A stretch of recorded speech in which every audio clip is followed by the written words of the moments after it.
नमस्कार छात्राओं। पिछले वीडियो में हमने विवाह के अर्थ को समझा था। विवाह कितने प्रकार के होते हैं इसके बारे में चर्चा की थी और हिंदू विवाह के बारे में भी थोड़ी बहुत जानकारी प्राप्त की थी। जैसा कि मैंने आपको बताया था, हिंदुओं में विवाह जो है वो सामाजिक संरचना में एक बहुत महत्वपूर्ण स्थान रखने वाली एक अति महत्वपूर्ण संस्था है। हिंदुओं में विवाह को एक धार्मिक संस्कार माना गया है, जिसके बिना किसी भी हिंदू का जीवन जो है वो अपूर्ण है और मोक्ष प्राप्ति का जो मार्ग है वो गृहस्थ आश्रम से ही क्योंकि होकर जाता है, इसलिए विवाह को अनिवार्य भी माना गया है। आज हम बात करेंगे हिंदू विवाह के प्रमुख स्वरूपों के बारे में। हिंदू विवाह के 8 प्रमुख स्वरूप बताए गए हैं: ब्रह्म विवाह, देव विवाह, आर्ष विवाह, प्रजापत्य विवाह, असुर विवाह, गंधर्व विवाह, राक्षस विवाह और पैशाच विवाह। इसमें से जो ऊपर के 4 कोटि के विवाह हैं, ब्रह्म, देव, आर्ष और प्रजापत्य, ये उच्च श्रेणी के विवाह माने जाते हैं। यानी हिंदुओं में ये विवाह जो है वो सर्वमान्य हैं और धार्मिक दृष्टि से पूर्णतः सही माने जाते हैं। और असुर, गंधर्व, राक्षस और पैशाच विवाह, इन्हें भी यद्यपि मान्यता प्राप्त है, परंतु इस प्रकार के विवाह करने वालों को समाज उतना आदर सम्मान नहीं देता। सबसे पहले हम बात करते हैं ब्रह्म विवाह की। मनु जो हैं, मनुस्मृति में ब्रह्म विवाह को परिभाषित करते हुए कहते हैं कि जब कोई व्यक्ति वेदों के ज्ञाता शीलवान वर को स्वयं बुलाता है अपने घर पर, वस्त्र और आभूषण से सुसज्जित करता है और फिर पूजा और धार्मिक विधि से अपनी पुत्री का उसके साथ विवाह करके कन्यादान करता है, तो इसे हम ब्रह्म विवाह कहते हैं। यानी वेदों के ज्ञाता शीलवान वर को, ऐसा वर ढूंढा जाता है जिसे वेदों का ज्ञान प्राप्त हो और वो एक सज्जन पुरुष हो। ऐसे पुरुष को जब वस्त्र और आभूषण से सुसज्जित करके पूजा और धार्मिक विधि के द्वारा एक व्यक्ति अपनी पुत्री का उसके साथ विवाह करता है, तो उसे ब्रह्म विवाह कहते हैं।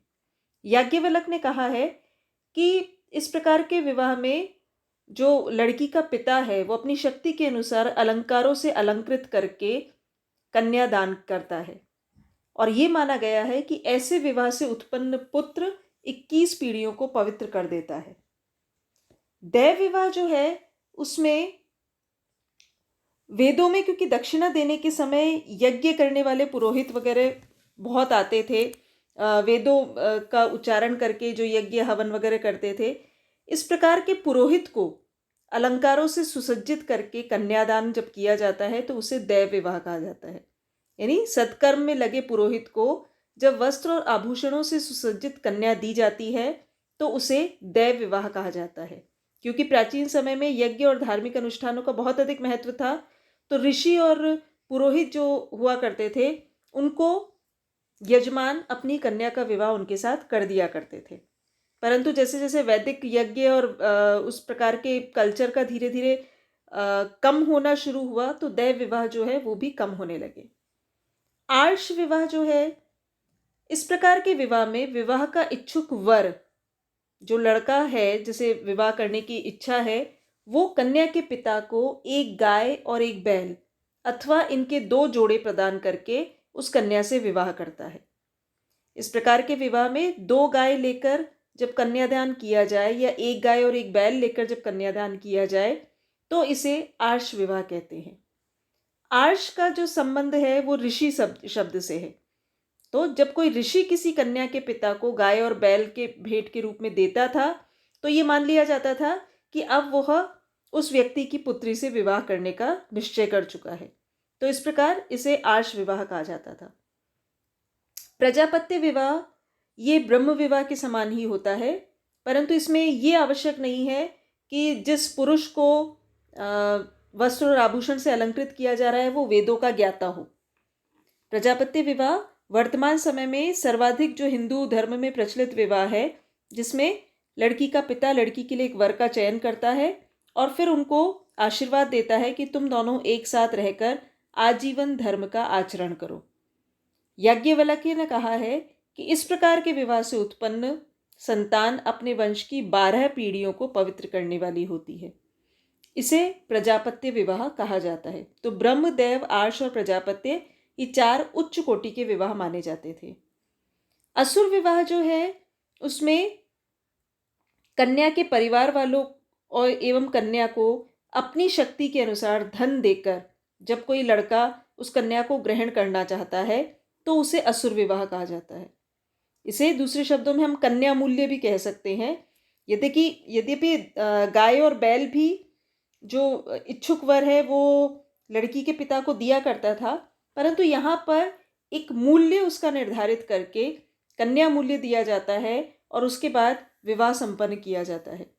तो ये असुर विवाह की श्रेणी में आता है। गंधर्व विवाह जो है, जिसे हम वर्तमान समय में प्रेम विवाह के स्वरूप में देख सकते हैं, इसमें कन्या और वर की इच्छा से पारस्परिक स्नेह द्वारा कई बार उनके काम संबंध जो बन चुके हैं उसके बाद जब विवाह किया जाता है तो उसे गंधर्व विवाह कहते हैं। याज्ञवल्क्य ने पारस्परिक स्नेह होने पर विवाह करने को गांधर्व विवाह कहा है। प्राचीन समय में गंधर्व नाम की जाति थी, उसमें इसी प्रकार के विवाह हुआ करते थे। आपने दुष्यंत और शकुंतला का जो किस्सा है, जो कहानी है, वो भी सुनी होगी। उनका भी गंधर्व विवाह ही हुआ था। वर्तमान समय में हम प्रेम विवाह को इसके स्वरूप में देख सकते हैं। राक्षस विवाह जो है उसमें किसी लड़की का बलात्कार करके यानी उसे ज़बरदस्ती उठा के लाकर उसका अंग छेदन करके उसे उसके साथ मारपीट करके या युद्ध में कन्या का अपहरण करके जब विवाह किया जाता है तो उसे राक्षस विवाह कहा जाता है। ये विवाह जो है वो युद्धों के समय, जब बहुत सारे युद्ध हुआ करते थे, उस समय बहुत अधिक प्रचलित था। और बहुत सारे ऐसे पौराणिक किस्से भी हैं। भीष्म ने जब अम्बा को लेकर आया था, या श्री कृष्ण ने रुक्मणी से विवाह किया था, अर्जुन ने सुभद्रा से विवाह किया था, ये सब बेसिकली क्योंकि वो उन्हें उठाकर लाए थे, अपहरण करके लाए थे, तो राक्षस विवाह की श्रेणी में ही काउंट होते हैं। पैशाच विवाह जो है वो सबसे निकृष्ट कोटि का विवाह माना जाता है, जिसमें किसी सोई हुई, उन्मत्त, घबराई हुई या मदिरापान की हुई लड़की के साथ पहले कुकृत्य किया जाता है और उसके बाद उससे विवाह किया जाता है, तो इसे पैशाच विवाह कहा जाता है। परंतु क्योंकि इसमें लड़की का दोष नहीं है और उसका कौमार्य भंग हो गया है, तो उसे सामाजिक बहिष्कार से बचाने के लिए, उसका सामाजिक सम्मान बनाए रखने के लिए इस प्रकार के विवाह को स्वीकृति दी गई है। परंतु वास्तविक तौर पर ये सबसे निम्न कोटि का विवाह माना जाता है। तो ये हिंदू विवाह के प्रमुख स्वरूप हैं, जिसमें से ऊपर के जो 4 हैं वो समाज द्वारा मान्यता प्राप्त हैं, और नीचे के जो 4 हैं, असुर, गंधर्व, राक्षस और पैशाच, ये समाज में उतने पसंद नहीं किए जाते। हिंदू विवाह में कुछ नियम भी हैं जीवन साथी चयन के क्षेत्र में, यानी कुछ निषेध हैं, कुछ नियम हैं कि किस आधार पर जीवन साथी का चयन किया जा सकता है। सबसे पहले हम बात करेंगे अंतर्विवाह एवं बहिर्विवाह, एंडोगैमी एंड एक्सोगैमी।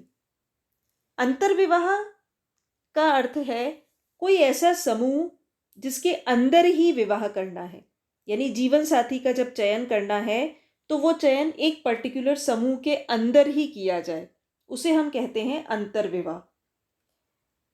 वैदिक और उत्तर वैदिक काल में जैसे द्विज जो वर्ण हुआ करते थे, ब्राह्मण, क्षत्रिय, वैश्य, ये 3 द्विज वर्ण थे। ये वर्ण जो है ये आपस में अपने ही वर्णों में विवाह करते थे। ब्राह्मण, क्षत्रिय, वैश्य आपस में एक दूसरे के साथ विवाह करते थे। लेकिन धीरे धीरे जब जाति व्यवस्था आई तो ये नियम और अधिक दृढ़ हो गए कि प्रत्येक जाति के सदस्य अपनी ही जाति में विवाह करें। उसे हम कहते हैं एंडोगैमी। और अंतरजातीय विवाह होता है इंटरकास्ट मैरिज, जिसमें एक व्यक्ति अपनी जाति से बाहर दूसरी जाति में विवाह करता है। परंतु हिंदू धर्म में नियमानुसार अंतर्विवाह का नियम है, जिसमें हर व्यक्ति को अपनी जाति के अंदर से ही अपने जीवन साथी का चयन करना है।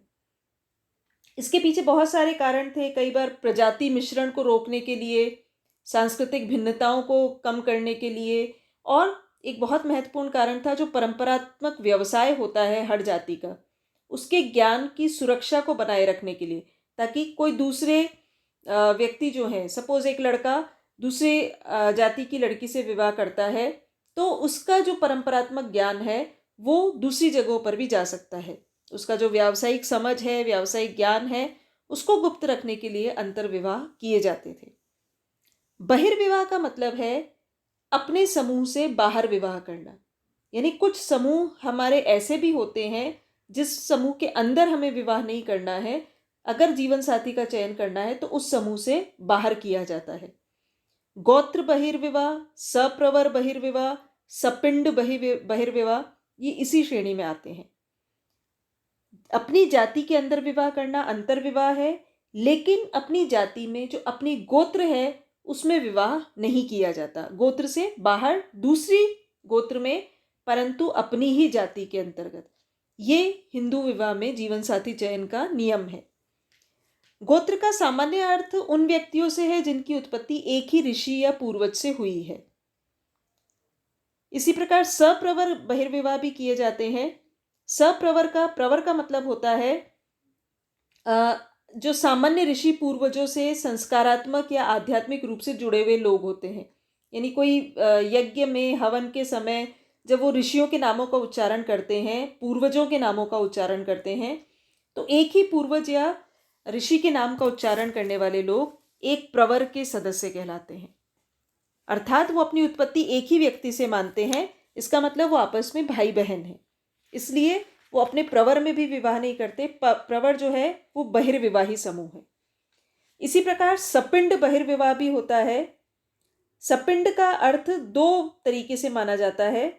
एक ये कहा गया है कि वे सभी व्यक्ति सपिंडी हैं जो कि एक व्यक्ति को पिंडदान करते हैं। यानी किसी व्यक्ति की मृत्यु होने पर जो भी परिवार के सदस्य उस व्यक्ति को पिंडदान करते हैं वो सब सपिंडी कहलाते हैं। मिताक्षरा में दूसरा अर्थ भी बताया गया है कि जो एक ही शरीर से पैदा हुए हैं वे सपिंडी हैं। एक ही शरीर यानी जो उनके फोर फादर्स, पूर्वज जो हैं वो, और उसके बाद उनकी जनरेशन, उसके बाद उनकी जनरेशन, तो वो सब लोग जो हैं वो सपिंडी माने जाते हैं। तो सपिंड जो है वो भी बहिर्विवाही समूह है। पिंड में विवाह नहीं किया जाता। जो वशिष्ठ हैं उन्होंने कहा है कि पिता की ओर से 7 और माता की ओर से 5 इन पीढ़ियों में विवाह नहीं किया जा सकता। तो ये विवाह में जीवन साथी चयन के क्षेत्र में हिंदू विवाह का एक नियम है कि कौन सा ग्रुप अंतर्विवाही है और कौन से बहिर्विवाही है। इसी प्रकार अनुलोम विवाह एवं प्रतिलोम विवाह की भी बात की गई है। हाइपरगैमी और हाइपोगैमी जिन्हें कहा जाता है। अनुलोम विवाह का मतलब होता है जब एक उच्च वर्ण कुल या गोत्र के लड़के का विवाह ऐसी लड़की से किया जाए जिसका वर्ण, गोत्र, कुल या वंश लड़के से नीचा हो। यानी लड़का जो है वो उच्च वर्ण का हो या उच्च सामाजिक समूह का हो और लड़की निम्न सामाजिक समूह की। इसे अनुलोम विवाह कहा जाता है। हम जनरली देखते भी हैं कि पेरेंट्स हमेशा अपनी लड़की की शादी कोशिश करते कि अपने से बेहतर घर में हो। तो वो जो विवाह है वो अनुलोम विवाह कहलाता है। इसे कुलीन विवाह भी हम कह सकते हैं, जिसमें एक जाति अथवा उपजाति में विवाह करने पर वधू के लिए वर जो है वो उच्च कुल का या गोत्र का ढूंढा जाता है, तो उसे हम कहते हैं अनुलोम विवाह।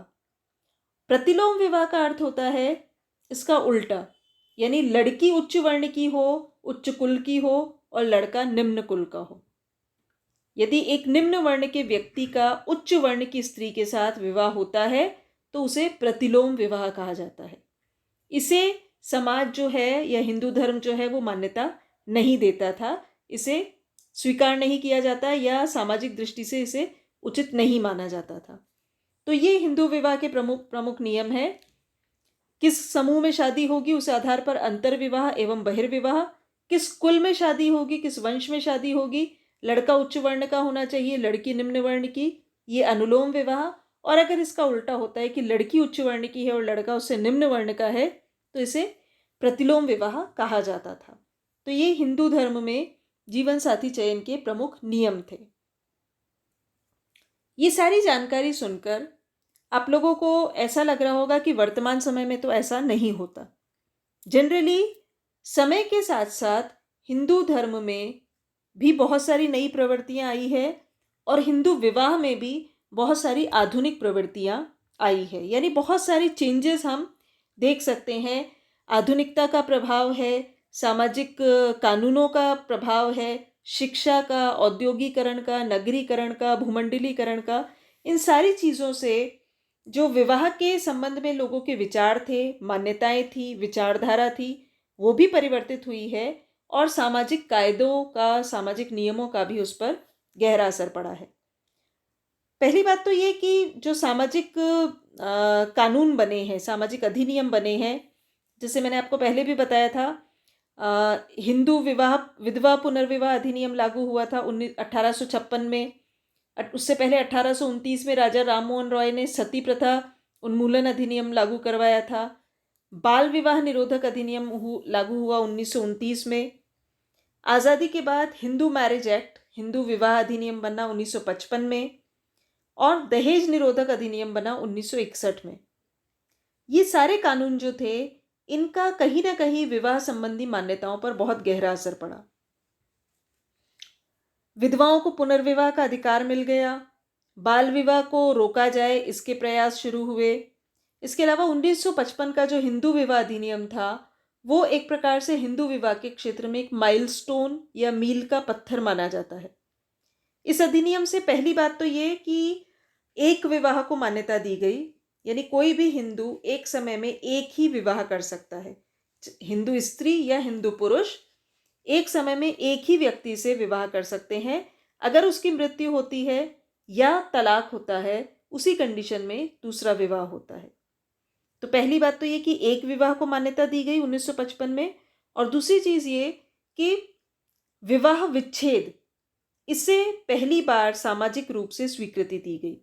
हालांकि धार्मिक दृष्टि से अभी भी ये मान्यता है कि हिंदुओं में विवाह जो है वो धार्मिक संस्कार है, जन्म जन्मांतर का संबंध है, परंतु धीरे धीरे ये महसूस किया गया कि कुछ विवाह जो होते हैं वो बेमेल होते हैं, या कुछ विवाह में बहुत हिंसा, टॉर्चर, अत्याचार किसी महिला को और हो सकता है कभी किसी पुरुष को भी झेलना पड़ता हो। तो उस कंडीशन में ये आवश्यक नहीं है कि उस विवाह को वो पूरी जिंदगी चलाते रहें, ढोते रहें। ये उनको अधिकार मिलना चाहिए कि वो उस संबंध से आज़ाद हो सकें। तो हिंदू विवाह अधिनियम में पहली बार विवाह विच्छेद का भी प्रावधान रखा गया कि अगर कोई हिंदू स्त्री या पुरुष अपने विवाह से प्रसन्न नहीं है, संतुष्ट नहीं है किन्हीं ठोस कारणों से, तो वो उस विवाह को तोड़ सकते हैं, विवाह विच्छेद भी कर सकते हैं। धीरे धीरे और जो परिवर्तन आए हैं, ये जो विवाह संबंधी निषेध थे, अंतर्विवाह का, बहिर्विवाह का, बहिर्विवाह यद्यपि अभी भी मान्य है सामाजिक तौर पर, कानूनी तौर पर उसे नहीं माना जाता, वो निषेध आवश्यक नहीं है, परंतु सामाजिक तौर पर अभी भी कुछ नियम हैं, लेकिन उनमें धीरे धीरे परिवर्तन भी आ रहा है। बाल विवाह समाप्त हो गया है। दहेज पर वैधानिक दृष्टि से ज़रूर प्रतिबंध है, परंतु हम देखते हैं कि दहेज जो है वो वर्तमान समय में भी उतना ही बल्कि और ज़्यादा बढ़ गया है। अंतर्जातीय विवाह बढ़े हैं। क्यों? क्योंकि प्रेम विवाह का भी प्रचलन बढ़ा है। महिलाओं को जैसे जैसे आज़ादी मिल रही है, शिक्षा का अवसर मिल रहा है, आधुनिक जो कार्य हैं, नौकरियां हैं, उनमें आने का अवसर मिल रहा है, लड़का लड़की साथ में पढ़ रहे हैं, जॉब्स कर रहे हैं, तो धीरे धीरे उनके मानसिक स्तर में, उनकी सोच में जैसे जैसे परिवर्तन आता है, तो प्रेम विवाह का भी प्रचलन बढ़ा है। जीवन साथी चुनने की स्वतंत्रता भी मिलने लगी है कि ज़रूरी नहीं है लड़का लड़की हमेशा प्रेम विवाह ही करें, परंतु जीवन साथी चयन का अधिकार उन्हें दिया जाने लगा है।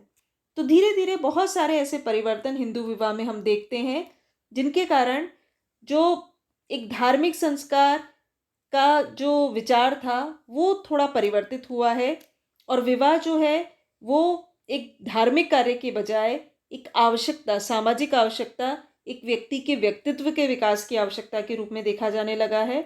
साथ ही साथ ऐसा संबंध जिसे कि तोड़ा भी जा सकता है, ये विचार भी हिंदू विवाह में धीरे धीरे शामिल हो गया है।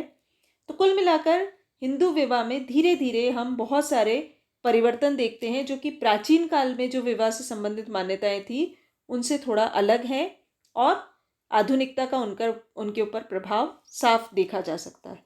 धन्यवाद।